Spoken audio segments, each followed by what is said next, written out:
حبيبنا ونبينا ومولانا محمدا عبده ورسوله الذي أرسله بالحق بشيرا ونذيرا وداعيا إلى الله بإذنه وسراجا منيرا فقد قال الله تبارك وتعالى في كلامه المجيد وفي الفرقانه الحميد أعوذ بالله من الشيطان الرجيم إن الله وملائكته يصلون على النبي يا أيها الذين آمنوا صلوا عليه وسلموا تسليما اللهم صل على سيدنا مولانا محمد وعلى آل سيدنا مولانا محمد ভাই এত কষ্ট আর এত মেহনত করে এই মজমা কায়েম করেছি আমরা এখন এই মজমায় যদি আমরা না এসে বসি দোকান হাট রাস্তা যদি আবাদ করতে থাকি আর মাহফিল যদি ফাঁকা থাকে তাহলে এখানে জলসা করে লাভ নেই কবরস্থানে গিয়ে জলসা করি আমরা মাইয়েতকে শোনানো লাভ আছে কমিটির সমস্ত সদস্যদের উদ্দেশ্যে বলছি আপনারা মানুষের গায়ে পিঠে হাত বুলিয়ে মেহেরবানি করে এই মজলিসের দিকে পাঠান মহব্বতের সঙ্গে জোর করে নয় মহব্বতের সঙ্গে মানুষের পিঠে হাত বুলিয়ে মূল্যবান মজমার গুরুত্ব বুঝিয়ে মানুষদেরকে পাঠিয়ে দেন তারা যদি না আসতে চায় তাহলে আপনারা নিজে এসে মজমায় বসে যান কমিটি ভাইদের কাছে বিশেষ অনুরোধ পুরো এলাকা জলসা চত্বর পুরোটা আপনারা ঘুরুন ঘুরে মানুষের পিঠে হাত বুলিয়ে মহব্বতের সঙ্গে মজমাতে আসতে বলুন বয়ান অনেক আগে থেকেই শুরু হয়ে গেছে এতক্ষণ পর্যন্ত আপনাদের এই মসজিদের পেশ ইমাম গুরুত্বপূর্ণ আলোচনা করে গেলেন মসজিদের পেশ ইমাম আবার এদিকে আজকের জলসার সভাপতি সাহেব তিনি তিনার আলোচনা রেখে গেলেন কিন্তু আমরা এখনো পর্যন্ত মজলিস ভরাতে পারলাম না মজলিস যদি না ভরে তাহলে আজকের এই মজলিস এখানে কায়েম করার দরকার নেই কবরস্থানে কায়েম করার দরকার আছে নবীর শানে মুহাব্বতের সঙ্গে দরুদ পড়ুন আল্লাহুম্মা সাল্লি আলা সাইয়্যিদিনা মাওলানা মুহাম্মদ ওয়া আলা আলি সাইয়্যিদিনা মাওলানা মুহাম্মদ ধন্য যে জন পড়ে ধন্য যে জন পড়ে প্রিয় নবীর নাম দুই জাহানে পুরে তাহার সকল মনস্কাম মনের মাঝে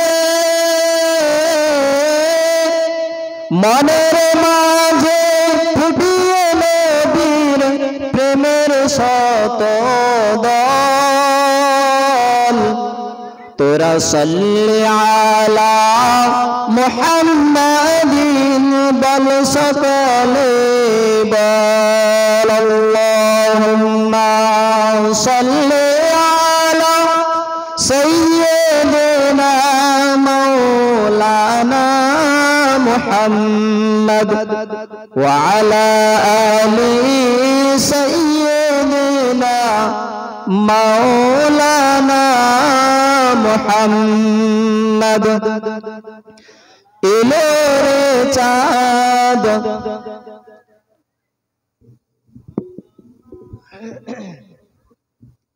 ভাই আমন্ত্রিত ওলামায়ে কেরামগণ আমাদের সামনে ইতিমধ্যে উপস্থিত হয়ে গেছেন। তাই আমরা এদিকে ঘোরাঘুরি না করে মজলিসের মধ্যে চলে আসি। দুনিয়াতে যদি কোনো এলান হয়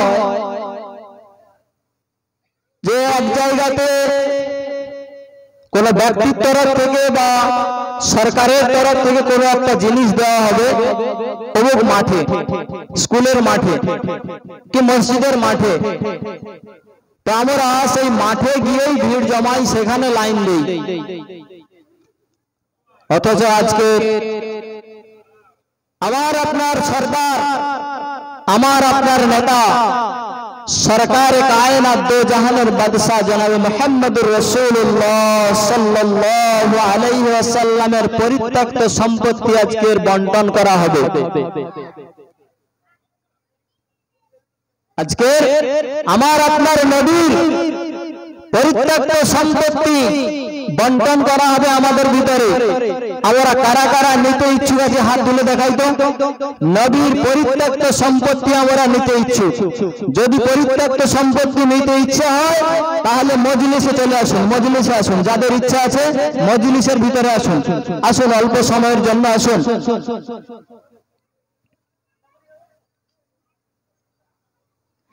এলো রে চাঁদ হাসলো ধরা, আধার হলো দূর, দুলোকে ভুলোকে ছড়ায় আলো প্রিয় নবীর নূর। সুবহানাল্লাহ, সুবহানাল্লাহ। এলো রে চাঁদ হাসলো ধরা, আধার হলো দূর, দুলোকে ভুলোকে ছড়ায় আলো প্রিয় নবীর নূর। প্রিয় নবীর চরণ ধুলি চুমুতে বড়ে সাদ, তোরা সাল্লি আলা মুহাম্মাদিন বল সকলে বল। আল্লাহুম্মা সাল্লি আলা সাইয়্যিদিনা মাওলানা মুহাম্মদ ওয়া আলা আলি সাইয়্যিদিনা মাওলানা মুহাম্মদ। আলহামদুলিল্লাহ সুম্মা আলহামদুলিল্লাহ। আল্লাহ রাব্বুল আলামিনের আলী শানে দরবারে লাখো কোটি শুকর আর সুজুদ, যিনি আমাদের মতো গুনাহগারদেরকে এইরকম এক মজলিস কায়েম করার তৌফিক দিয়েছেন। সেই জায়গাতে আসার, বসার, কিছু কথা বলার এবং শোনার তৌফিক দান করলেন। সেজন্য আমরা গোলাম হয়ে মনিবের কাছে উচ্চ স্বরে একবার শুকরিয়া জ্ঞাপন করি, বলি আলহামদুলিল্লাহ। সাথে সাথে শত কোটি দরুদ বর্ষিত হোক সেই মহান নেতার উপরে, যিনাকে আল্লাহ পাক রহমতুল লিল আলামিন করে জগতে পাঠিয়েছিলেন। পুরো আলমের জন্য রহমত স্বরূপ তিনি দুনিয়ার বুকে এসেছিলেন। তিনি আর কেউ নন, তিনি হচ্ছেন আমাদের সরদার, আমাদের নেতা, আমাদের পথপ্রদর্শক, সরকার কায়নাত দো জাহানের বাদশাহ তাজদারে মদিনা আহমদ মুজতবা মুহাম্মদ মুস্তাফা সকলে পড়ুন সাল্লাল্লাহু আলাইহি ওয়াসাল্লাম। আল্লাহ রাব্বুল আলামিন তার উপরে শত শত কোটি দরুদ বর্ষিত করুন, সকলে বলুন আল্লাহুম্মা আমিন। যার আদর্শে আজকের আমরা আদর্শিত, যার দেখানো পথ নিয়ে আজকের আমরা গর্বিত, আনন্দিত, যার দেখানো পথ ধরে আমরা ইসলামের সুশীতল ছায়াতলে অবস্থান করছি, তিনি হচ্ছেন আমাদের নেতা, আমাদের নবী, শেষ নবী, শ্রেষ্ঠ নবী জনাব মুহাম্মদুর রাসূলুল্লাহ সাল্লাল্লাহু আলাইহি ওয়াসাল্লাম। তিনি যখন দুনিয়া ছেড়ে চলে যাবেন, এই রকম একটা সময়ে আমাদের জন্য একটা মূল্যবান কথা বলে গেছেন। প্রত্যেকটাই তো মূল্যবান এবং জরুরি কথা, তার মধ্যে দিয়েও একটা কথা বলে গেছেন, আমি তো চলে যাচ্ছি, তোমাদের জন্য আমি দুটো জিনিস রেখে যাচ্ছি। সেই দুটো জিনিস হলো আমার রাখা সুন্নাত, আমার তরিকা, আর আল্লাহ পাকের কিতাব কালামুল্লাহ কোরআনে হাকিম।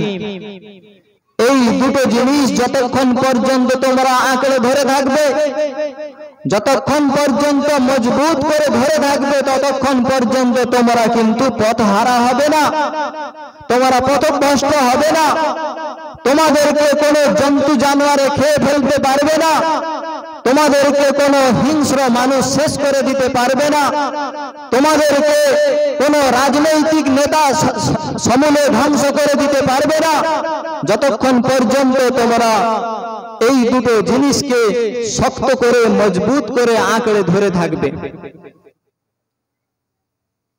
ভাই সাথী ও দোস্ত, আজকের আমরা যে দুটো জিনিস শক্ত আর মজবুত করে আঁকড়ে ধরার কথা ছিল, তার পরিবর্তে অন্য জিনিসকে শক্ত আর মজবুত করে আঁকড়ে ধরেছি, যার কারণে আজকের ছোট্ট পিপিলিকা থেকে শুরু করে হাতি পর্যন্ত, আজকের সাধারণ বেদিন কাফের থেকে নিয়ে শুরু করে রাষ্ট্রীয় ক্ষমতায় যারা আছে তারা পর্যন্ত আজকের আমাদেরকে লাঠি মারছে, ঘুষি মারছে, তারা আজকের আমাদেরকে লাঞ্ছিত করছে, বঞ্চিত করছে, অবহেলিত করছে। আজকের এই জাতি এই দুটো জিনিস ছাড়ার কারণে সবচেয়ে বেশি লাঞ্ছিত আর বঞ্চিত, অবহেলিত। সবকিছু বোঝার পরেও আজকের আমরা না বোঝার ভান করছি। এজন্য কবি বলছে, বুঝে যে না বোঝার ভান করে তাকে বুঝাবে কে, আর না বুঝে যে হু হু করে তাকে ভূতে ধরেছে। কথাটা একদম বাস্তবেই সত্য। বুঝে যদি কেউ না বোঝার ভান করে, তাকে বোঝানোর ক্ষমতা কারোর নেই। দুনিয়াতে যত ভালো কথা ছিল সব বলা হয়ে গেছে, শুধু আমল করার বেলায় বাকি থেকে গেছে।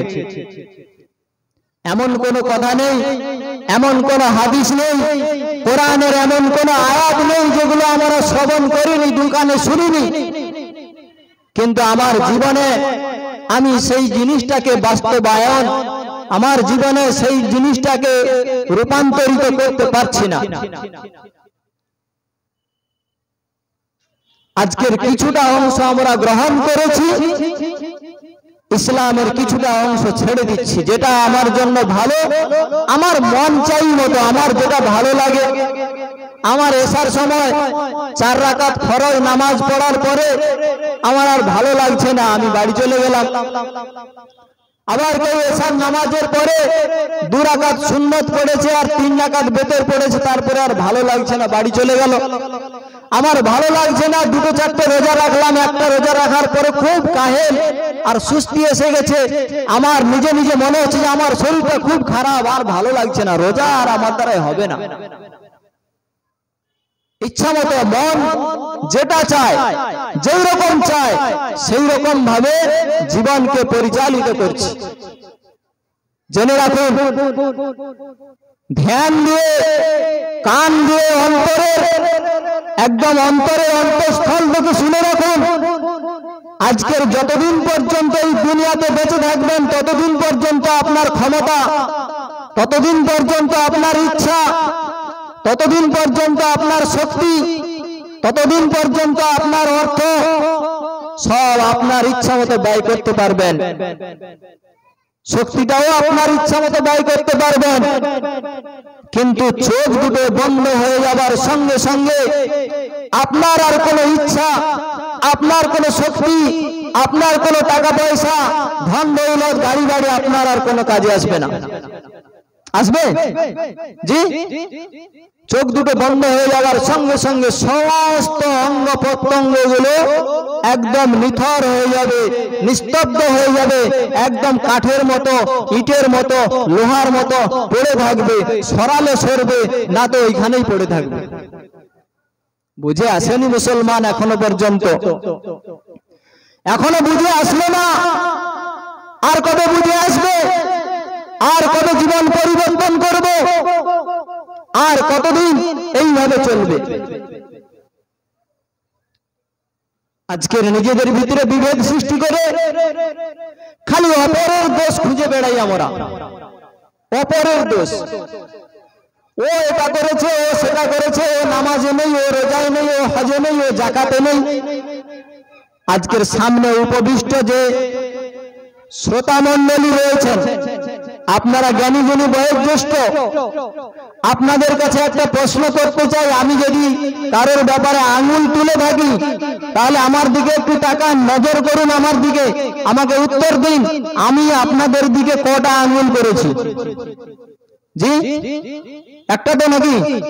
আমি আপনার দিকে আঙুল দেখিয়েছি, কটা আঙুল? একটা। আমার দিকে কটা? জি তিনটে। এটা ছাড়ুন, একদম বাস্তব রূপে কটা?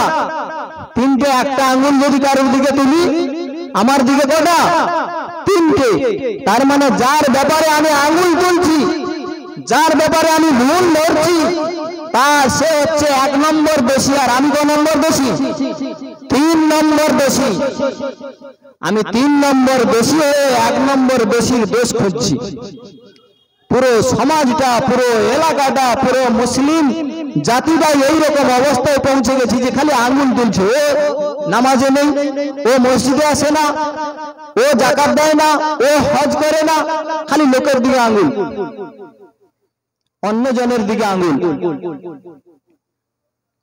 পরিবর্তন হওয়ার চেষ্টা করি। দুনিয়ার সব বিষয় আমার জানা হয়ে গেছে, কোনো বিষয় আমার বাকি নেই। আমাকে যদি জিজ্ঞাসা করা হয় যে আমি একটা ব্যবসা করব, হ্যাঁ আমার ভালো ব্যবসার, আমার কাছে টেকনিক আছে ব্যবসা করার, আমার ব্যবসা সম্পর্কে আমি একদম পাকা জ্ঞানী একদম। চাষিকে যদি বলা হয় চাষ সম্পর্কে, বলে চাষ ওটা কোনো ব্যাপার হলো নাকি? চাষের ব্যাপারে আমার চাইতে বড় চাষি এই এলাকায় আর নেই। আমি সবচাইতে বড় চাষি। কোন সময় কোন বীজটা বপন করতে হয়, কোন সময় কোন সার, কোন সময় কোন বীজ দিতে হয়, সব আমার জানা আছে।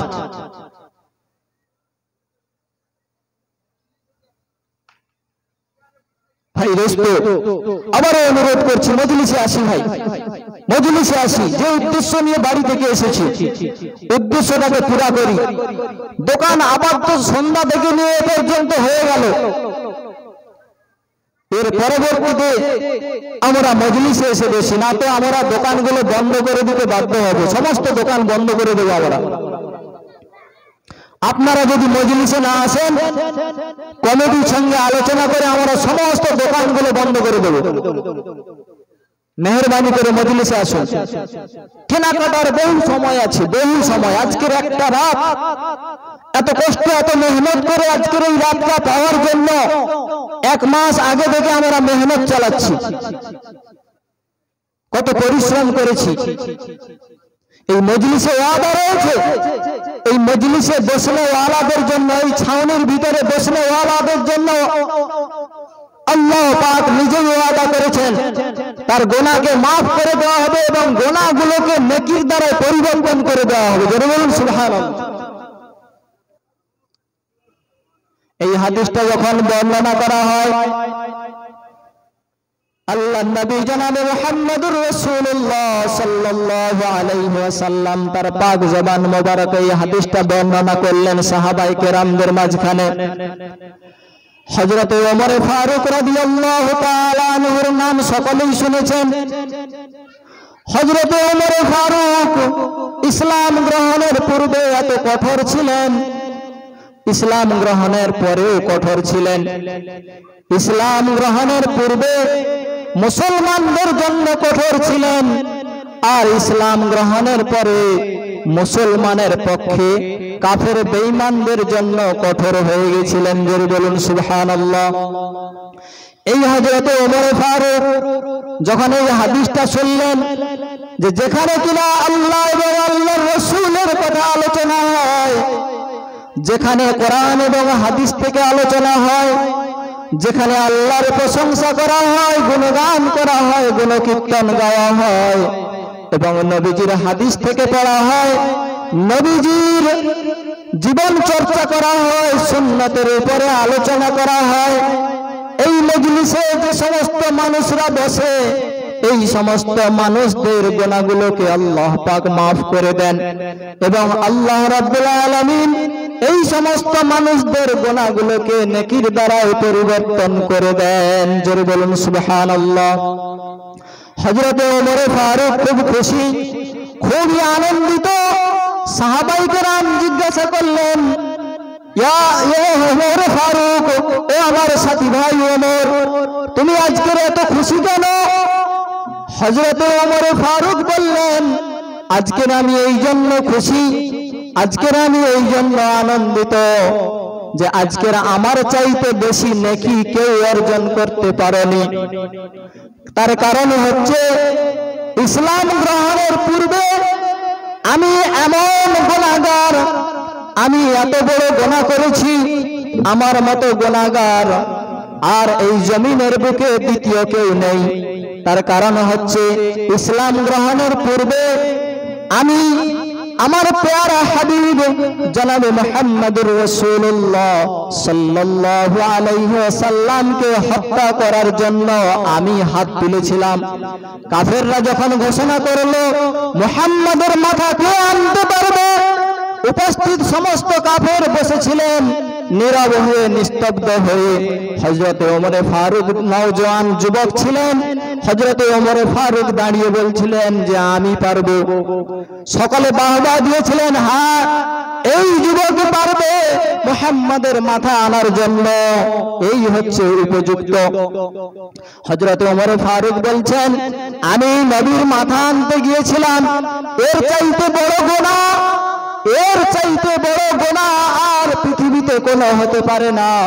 অতএব আজকের এই মজলিসে যতজন বসনেওয়ালা রয়েছে সবচাইতে আমি বেশি গুনাহগার এবং গুনাহ আমার বেশি থাকার কারণে আজকের আল্লাহ পাকের নবী জনাব মুহাম্মদুর রাসূলুল্লাহ সাল্লাল্লাহু আলাইহি ওয়াসাল্লামের ঘোষণা অনুযায়ী আজকের সবচাইতে বেশি নেকি আমি অর্জন করেছি। জোরে বলুন না সুবহানাল্লাহ। তো এই জন্য ভাই কথা হচ্ছে যে এই মজলিসে ওয়াদা রয়েছে, এই জন্য এই ছাউনির ভিতরে আমরা এসে বসার চেষ্টা করি। আল্লাহ পাক রব্বুল আলামিন আমাদেরকে যতটুকু শোনালেন তার উপরে পরিপূর্ণভাবে আমল করার তৌফিক দান করুন, আল্লাহুম্মা আমিন। ভাই আমন্ত্রিত ওলামায়ে কেরামগণ আমাদের সামনে উপস্থিত হয়ে গেছেন। এখন আমাদের সামনে বহিরাগত যে আলেম এসেছেন তিনি বক্তব্য রাখবেন, তার পরিচয় আমরা শুনে নেব ইনশাআল্লাহ। তো আমরা প্রত্যেকেই মজলিসে এসে বসার চেষ্টা করি। ভাই মজলিসে আসি।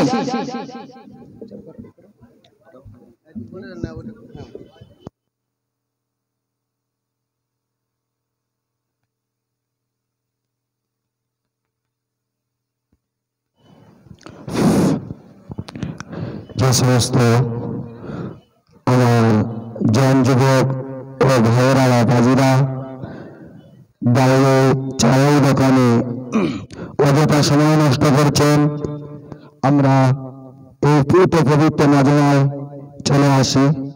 আমাদের যিনি প্রধান অতিথি হিসেবে ছিলেন আন্তর্জাতিক খ্যাতি সম্পন্ন ইউটিউব খ্যাত কোরআন ও হাদিসের আলোকে যুক্তিবাদী মুফাসসিরে কোরআন জনাব হযরত হাফেজ মাওলানা লোকমান সাহেব কুলপি দক্ষিণ 24 পরগনা, উনি আপনাদের সম্মুখে হাজির হয়ে গিয়েছেন।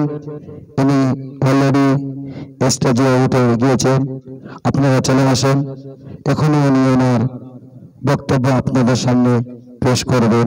প্রত্যেকে আমরা মাজমায় চলে আসি।